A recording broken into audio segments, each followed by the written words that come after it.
Hi, I'm Kendra Corman. If you're a coach, consultant, or marketer, you know marketing is far from a perfect science. And that's why this show is called Imperfect Marketing. Join me and my guests as we explore how to grow your business with marketing tips and, of course, lessons learned along the way.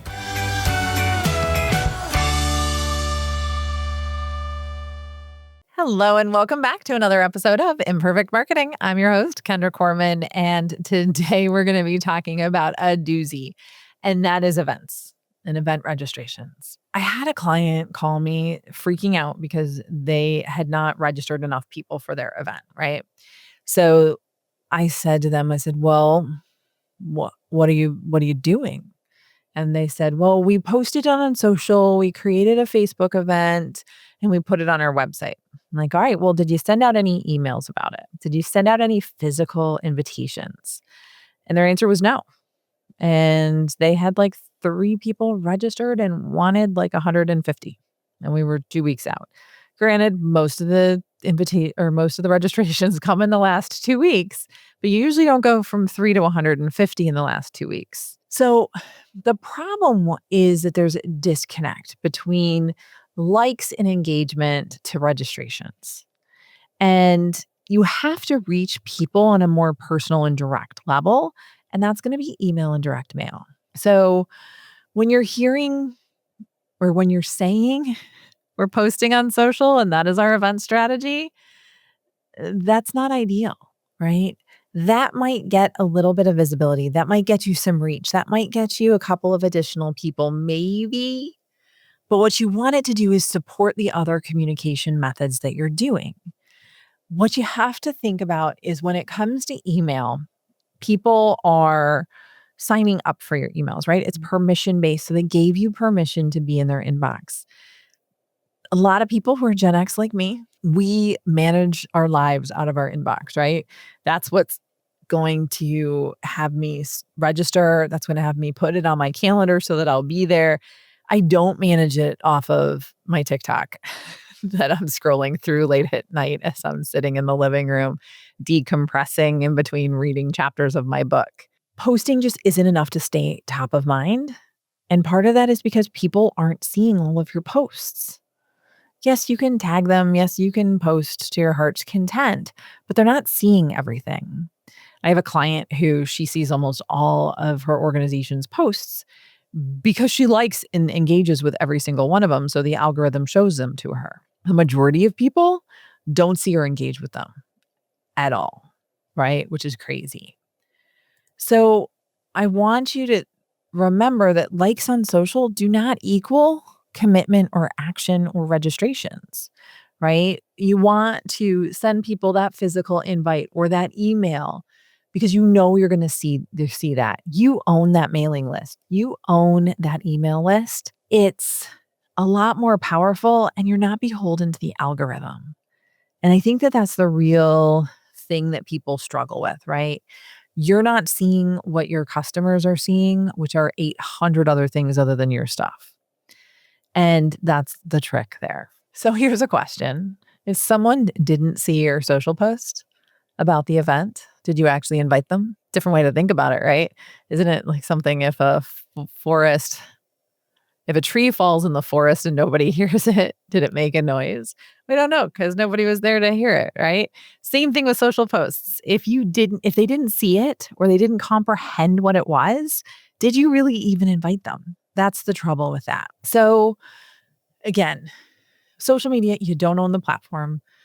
You're competing with everybody else in their feed and you don't actually know what's in their feed, right? And what they're seeing. And they scroll past a lot of the posts without truly engaging. Maybe they see it's your post and they love it because they love you. But that doesn't get action. The power of showing up in someone's email inbox or even a mailed card and invitation, you own that. That you have less competition for, even though I know I get 150 emails a day, although I think today was like somewhere around 300 so far. It's been insane. I have a client that sent me an email and said that her email newsletter is officially the highest return on investment marketing activity she's doing. That's mind-boggling, right? And she's doing a lot of different marketing stuff. The highest return on investment is by far her email marketing. I want you to think about that. I want you to think about when you're putting off your newsletter, when you're thinking about your proposal for how you're going to be inviting people, okay? Because you want to think about how many people are actually seeing your social posts, right? I think on Facebook, it's like 6% of your audience might see your post. 6%. Whereas how many would see an email? For some, it's 20, 30. Actually, just one client just showed me her open rates are 62%. That's insane, right? That's so powerful. So I'm not saying you have to do email, forget social. Social doesn't work. It does. It works on reach. It's definitely a combination player, right? You want to send the email.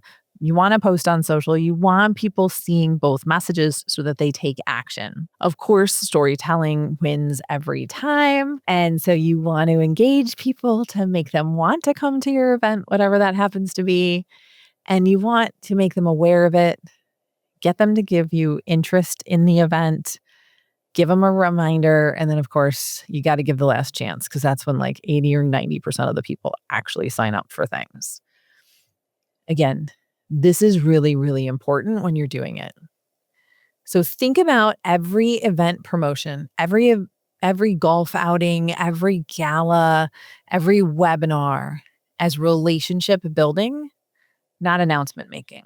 Changes the way you think about it, doesn't it? Changes the way you're going to think about the tactics that you're going to put with that.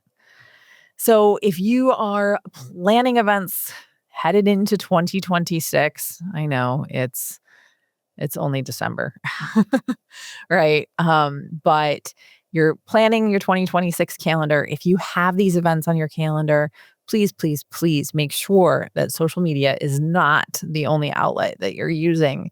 Think about how to reach your target. Think about understanding your target audience, where they are at, what kind of communications they like to see and will see, and share them information that way. Because you want to make sure that you're touching them multiple times. So that might be social, right? It might be email, it might be mail, whatever that happens to be. So review your event promotion strategy, definitely audit that.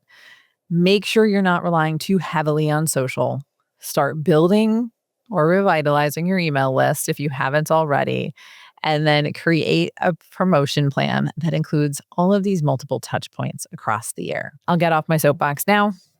But I really wanted to stress this because as we were headed into the fourth quarter, I had a lot of clients that were frustrated about event attendance and communications. And part of it was they just weren't communicating it in ways that their audiences needed to see it and hear it to actually take action. They were posting it in social and not getting engagement, people weren't going back and finding that post in that link. And they were missing out on things that an email could have fixed. So thank you so much for tuning in to another episode of Imperfect Marketing. I'm your host, Kendra Corman. I hope today's little conversation and Imperfect Marketing brief taught you something good that you will be applying to your future events. If it did, it would really help me out if you would rate and subscribe wherever you're watching or listening. Until next time, have a great rest of your day.